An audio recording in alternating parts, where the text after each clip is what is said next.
Assalamualaikum warahmatullahi wabarakatuh. Kali ini kita akan mulai pada pertemuan yang kedua, yakni dalam mata kuliah studi kelayakan bisnis. Jadi di sini saya perlu perkenalkan diri saya dulu. Nama saya Wildan, dosen Prodi Perbankan Syariah, Fakultas PEB, Institut Agama Islam Kuala Lumpur. Baiklah, biar waktunya kita lebih singkat, kita mulai saja ya. Pertama kita mulai bisnis. Kita mulai dalam baca bisnis ya. Jadi bisnis atau proyek adalah serangkaian kegiatan yang menggunakan sumber daya, uang, SDM, bahan dan lainnya untuk menghasilkan manfaat. Manfaat proyek bisnis investor, manfaat bisnis investor atau pembisnis, manfaat finansial, bertambahnya kesejahteraan atau kekayaan milik proyek. Terus berikutnya masyarakat, manfaat sosiality, yaitu terbukanya lapangan kerja dan peluang usaha. Pemerintah, manfaat ekonomi pemanfaatan sumber daya, penghematan devisa, penambahan devisa pajak. Jadi di sini ada beberapa komponen dari studi kelayakan bisnis. Baiklah, kita lanjut. Studi kelayakan bisnis adalah penelitian yang mendalam terhadap suatu ide bisnis tentang layak atau tidaknya ide tersebut untuk dilaksanakan. Suatu ide bisnis dikatakan layak apabila hasil kajian menunjukkan bahwa pemilik bisnis akan mendapatkan manfaat finansial, baik itu untuk manfaat finansial apabila ide bisnis itu tersebut direalisasi. Dan berikutnya, untuk menghasilkan kesimpulan layak, suatu ide bisnis harus dikaji secara komprehensif. Aspek-aspek yang menentukan keberhasilan ide bisnis tersebut antara lain aspek pasar, aspek teknis, aspek manajemen, aspek hukum, aspek keuangan, dan aspek sosial ekonomi. Jadi di sini segala aspek itu harus kita capai untuk mencapai target keuntungan dalam suatu bisnis. Baiklah, berikutnya pihak yang berkepentingan dengan SKB. SKB artinya studi kelayakan bisnis. 1. Pelaku bisnis atau investor. Pelaku bisnis adalah sebagai dasar dalam pengambilan keputusan investasi. 2. Kreditur. Kreditur artinya di sini sebagai dasar pengukuran risiko atas kredit yang diberikan.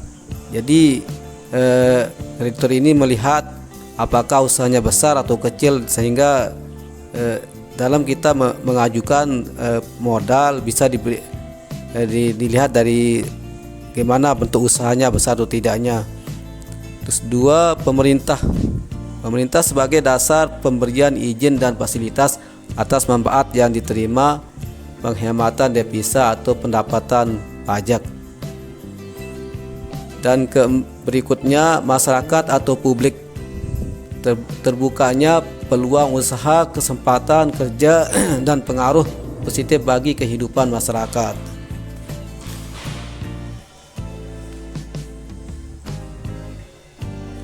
Baiklah, kita lanjutkan ke materi yang lain. Materi berikutnya, mengapa bisnis itu perlu dilakukan studi kelayakannya. Jadi ini kita akan mengkaji mengapa bisnis itu perlu dilakukan studi kelayakannya. Ya, 1.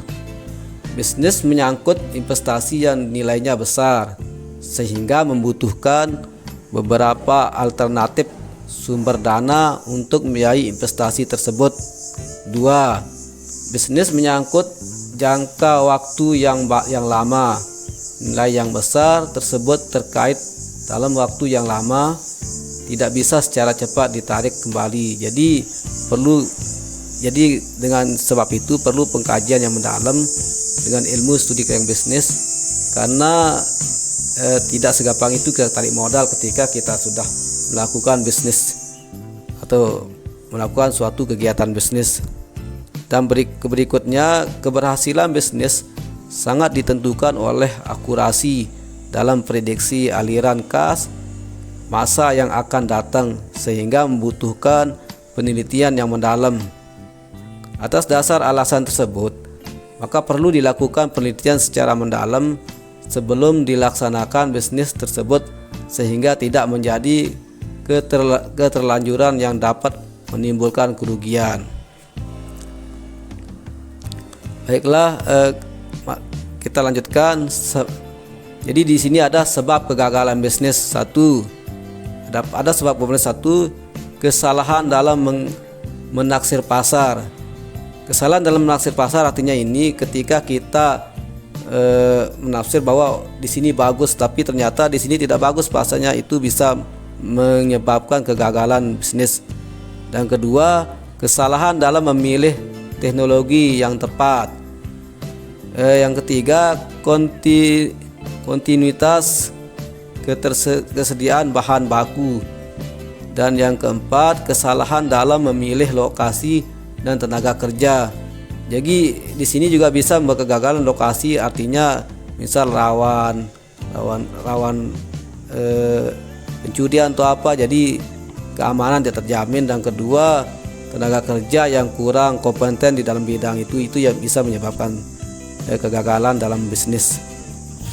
Terus yang kelima, kesalahan dalam pengoperasian dan pengendalian proyek. Dan yang keenam, faktor lingkungan, ekonomi, sosial, politik yang berubah. Jadi di sini faktor lingkungan ini sangat pengaruh, karena lingkungan ini sangat mengaruhi bisnis. Lingkungan dalam artinya, misalnya di lingkungan ini orang tidak suka atau terganggu dengan keadaan perusahaan kita itu, misalnya dengan limbahnya dan sebagainya. Dan politik ini artinya sangat pengaruh juga ini politik ketika kita menjalankan suatu bisnis. Dan berikutnya, sebab-sebab di luar dugaan. Baiklah, berikutnya identifikasi peluang bisnis. Jadi di sini kita perlu mengidentifikasi peluang bisnis dengan cara satu. Tahap pertama dalam studi kelayakan bisnis adalah melakukan identifikasi peluang usaha, yaitu menemukan atau mencari ide bisnis dengan melakukan pengamatan lingkungan, industri, sosial ekonomi atau perilaku konsumsi masyarakat. Misalnya, contoh, mengkaji bahan atau material yang melimpah dalam suatu wilayah sehingga muncul ide untuk meningkatkan nilai tambah produksi. Misalnya batu keras, batu alam menjadi bahan yang berguna.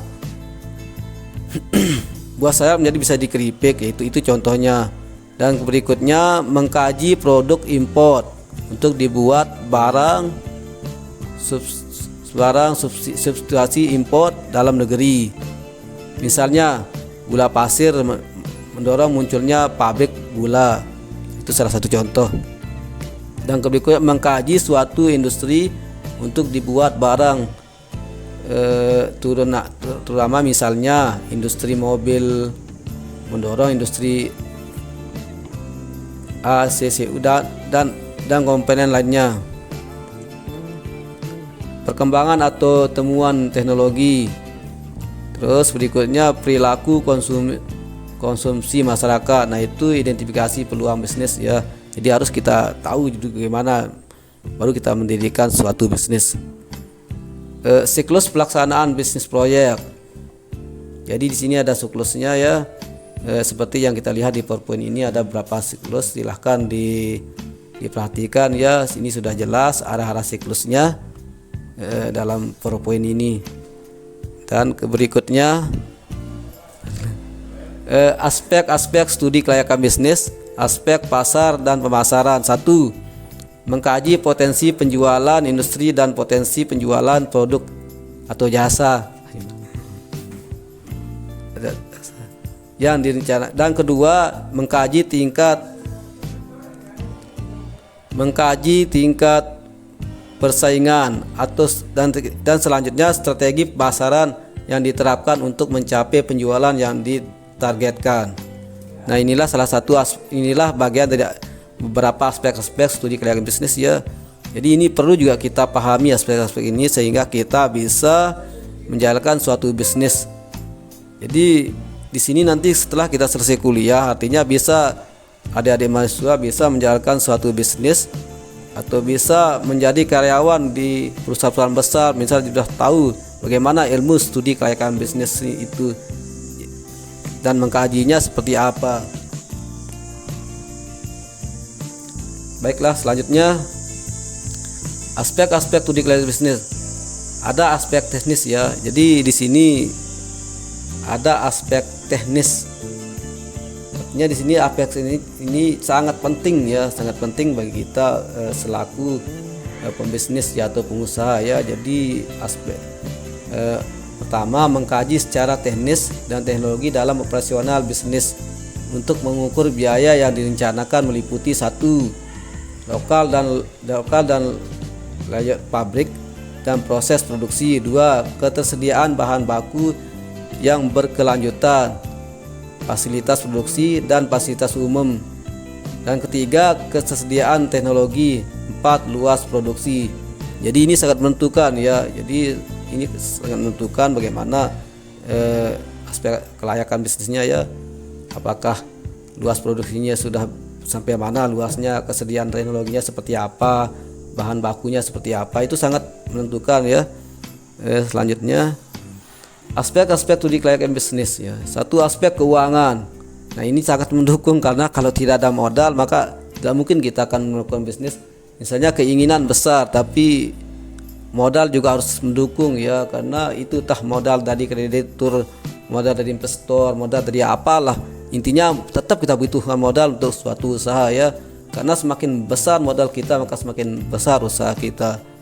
Yang pertama aspek, dan di sini baiklah saya akan lanjutkan aspek keuangan ya. Itu yang pertama ya, mengkaji kebutuhan dana, investasi, aktiva tetap dan modal kerja. Yang kedua, sumber dana untuk membelanjai kebutuhan investasi. Yang ketiga, prediksi aliran cash flow namanya ya kalau bahasa kerennya. Dan keempat, kriteria investasi. Jadi di sana harus ada kriteria investasi seperti apa investasi itu, yang mana kita dahulukan ya, misalnya investasi ke emas, ke apa, ke itu ya. Nah, selanjutnya aspek-aspek studi kelayakan bisnis ya. Pertama, aspek manajemen. Manajemen ini paling perlu juga ini ya, karena kalau tidak bagus manajemennya maka suatu perusahaan, organisasi atau apalah, perkumpulan itu tidak akan bisa jalan kalau manajemennya tidak bagus. Jadi di sini aspek-aspek studi kelayakan bisnis. Pertama, aspek manajemen ini paling penting ya. Ya, di sini aspek manajemen merupakan mengkaji manajemen pembangunan proyek ya. Yang kedua, manajemen operasional, bentuk organisasi dan struktur organisasi, deskripsi jabatan. Aspek studi kelayakan bisnis, aspek sosial ekonomi. Jadi aspek sosial ekonomi ini 1. Mengkaji dampak sosial ekonomi bagi negara atau devisa, pajak dan masyarakat, peluang kerja, peluang usaha, lingkungan. Dan kedua, pembangunan wilayah. Pembangunan wilayah dalam artinya kalau infrastrukturnya sudah bagus maka perekonomian masyarakat akan lebih cepat tumbuh. Jadi tidak ada kendala karena jalan ini sangat pengaruh bagi perekonomian kita ya. Kalau jalannya sudah bagus, insya Allah ekonomi kita akan lancar. Jadi tidak ada kendala. Nah, seperti itu maksudnya. Aspek-aspek studi kelayakan bisnis, aspek hukum ya ini. Kalau lihat dari aspek hukum, pertama mengkaji legalitas bisnis dari identifikasi peluang bisnis sampai dengan kegiatan operasional. 1. Mengkaji legalitas usaha. Jadi legalitas itu sangat penting, karena kalau legalitas kita sudah jelas maka orang-orang akan percaya bagaimana caranya kita bisnis dalam bentuk usaha menjual produk ya. Tapi kalau sudah jelas legalitas kita, insya Allah kita akan dipercaya sama orang. Nah, kalau legalitas tidak baik ya orang-orang tidak akan percaya. Yang kedua, mengkaji bentuk badan usaha ya, badan usaha seperti apa ya. Insya Allah kalian sudah akan paham nanti ya kalau sudah. 3. Mengkaji perizinan usaha, mengkaji jaminan yang tersedia. Jadi perizinan usaha ini dalam artinya bagaimana bentuk izinnya ya. Dan selanjutnya proses studi kelayakan bisnis. Nah, kalau di sini sudah ada kurvanya, tinggal slide-nya sudah ada, tinggal perhatikan. Sudah ada aspek keamanan, aspek teknis, aspek aspek manajemen, aspek sosial ekonomi, dan aspek yuridis ya. Yuridisnya aspek hukum namanya. Dan selanjutnya laporan studi kelayakan bisnis ya. Ini ada berapa laporan ya yang harus kita pelajari juga ya. Nah, baiklah, materi kita sudah sampai di sini saya dulu ya. Silahkan nanti kalau ada pertanyaan kita diskusi saja caranya ya. Misalnya adik-adik di sini mau ada yang masih kurang paham atau bingung, atau kita diskusi bareng, kita bagi kelompok nanti ya untuk melanjutkan mata kuliah ini. Sekian, kita tutup dulu sampai di sini ya. Assalamualaikum warahmatullahi wabarakatuh.